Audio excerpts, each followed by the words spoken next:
gentleman from California is recognized for 5 minutes. Unanimous consent to revise and extend my remarks. Without objection. I thank the gentleman for yielding, and I thank him for all of his hard work in struggling with this issue and the protection of our troops and our force strength. But I rise in strong support of the bipartisan resolution regarding the Iraq war. I rise in strong support of this resolution to say to the President, no more. I rise in strong support of this resolution to say to the President, your policy is wrong. Yes, you've tried the surge before, and the surge has not brought peace to Iraq. It has not brought an end to the insurgency. It has not brought into the sectarian war that is going on in that country every day. Yes, this is the fourth time the President has tried this policy, and it has not worked any of those times.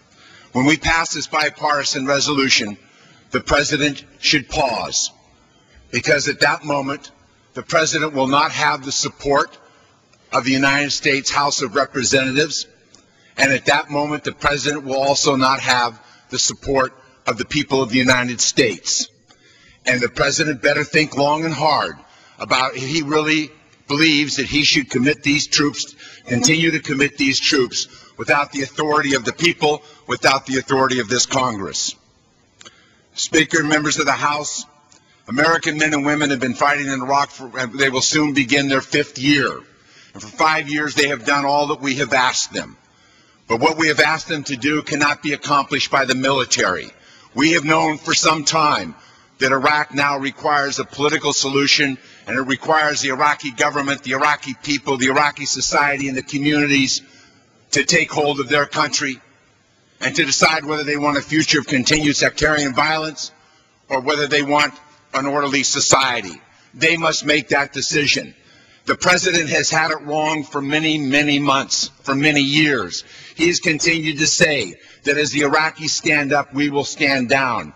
Mr. President, you have it wrong. As we begin to stand down, they will begin to stand up. The fact that our military troops are on the streets of Baghdad and Anwar Province and elsewhere enables people to continue a level of violence that randomly and wantonly takes the lives of men, women, and children, innocent bystanders, for almost no good reason at all. No good reason at all. It allows that to continue because each side knows if it gets out of control, the American troops will ride to the rescue, the helicopters will come, and the missiles will fly. We are the enablers of the continuation of this violence.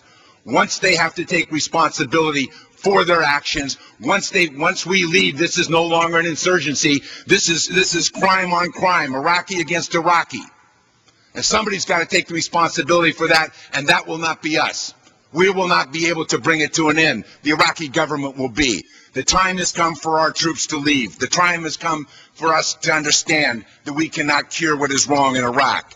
But for these troops that are here, and for the troops that are being sent in spite of the will of the American people and the will of the Congress, we ought to understand that they ought to be fully equipped. We should not repeat the history of this administration and this deployment where young men and women were sent into this theater without proper body equipment, without proper armor, without proper interpretations, without a proper understanding, and without a proper training.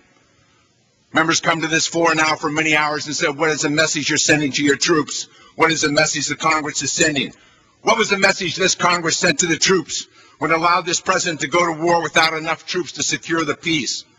What was the message that this Congress sent when it allowed the troops to go to combat without proper vehicle armor? What was the message that the Congress sent when it allowed our troops to go into combat without proper protective armor? What was the message this Congress sent to the troops when it allowed the president to continue this failed course with no adjustment over the last 4 years? And what was the message we sent to the troops when it allowed the president to effectively draft American volunteers by continuing their tours, shortening their time at home, shortening their time with their families, and sending them back without proper training, shortened training, and without proper equipment? We cannot do that to the troops.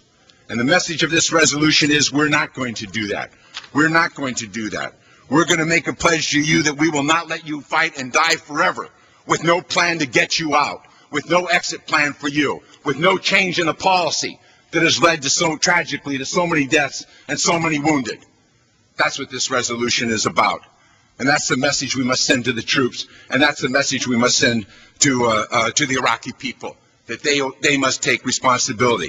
This surge is not an election day surge. This isn't a constitutional day surge. This is a surge for the purpose. This is an escalation for the purposes of door-to-door combat. street by street, block by block, house by house. And yet today we see General Schoonmaker saying in the paper that these troops that are going to engage in this up-close battle in the midst of the Iraqi people will not have enough interpreters. They will not have civil affairs soldiers. They will not have enough translators. So now we're putting them again where they're in the greatest risk, and this Congress is agreeing to go forward and repeat history and put them at risk when it's not necessary. The gentleman